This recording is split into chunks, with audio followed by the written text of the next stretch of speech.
Tre fendenti, uno dei quali ha reciso l'aorta procurandogli un'emorragia imponente e la morte in pochi minuti. Questi i primi risultati dell'autopsia eseguita dall'anatomopatologo Alberto Furlanetto sul corpo di Lorenzo Cristea. Il giovane è stato accoltellato al torace, il colpo mortale sopra il cuore che non gli ha lasciato scampo. Sulla mano un taglio, segno che la vittima ha tentato di difendersi. Venerdì saranno eseguiti gli accertamenti medici sulle ferite riportate da tutte le persone coinvolte in quella rissa, compresi i due giovani arrestati, Badr Rouaji e Taben Nani, ora in carcere con l'accusa di omicidio volontario, tentato omicidio e rissa aggravata. Dalle indagini è emerso il motivo della lite avvenuta in discoteca.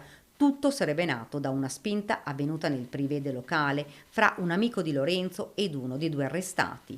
Un motivo futile, ma tanto è bastato a far accendere gli animi. I due ragazzi che hanno iniziato il litigio sono passati subito agli insulti. Immediato l'intervento dei bodyguard della discoteca che hanno fatto uscire dal locale i due gruppi. Poteva essere finita così la serata, ma la rabbia ha preso il sopravvento. A farne le spese è stata la vittima, morta per una spinta. Feriti gravemente anche un amico di Lorenzo, il 22enne di Zero Branco, e in maniera leggera altri due ragazzi.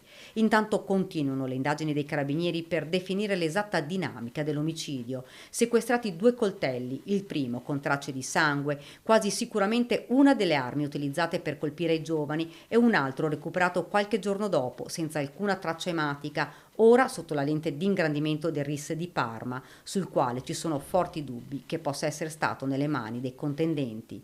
Versioni contrastanti fra i due gruppi: gli amici della vittima, che erano una decina, che hanno dichiarato di essere stati assaliti dai due ragazzi nordafricani arrestati, e questi ultimi invece che hanno spiegato ai loro legali di essere stati aggrediti dal gruppo numeroso. Rimane il giallo delle armi utilizzate nella rissa: un solo coltello oppure c'erano altre lame, e chi le ha portate via? Tanti punti che devono essere chiariti per una tragedia immensa scoppiata per una banale spinta.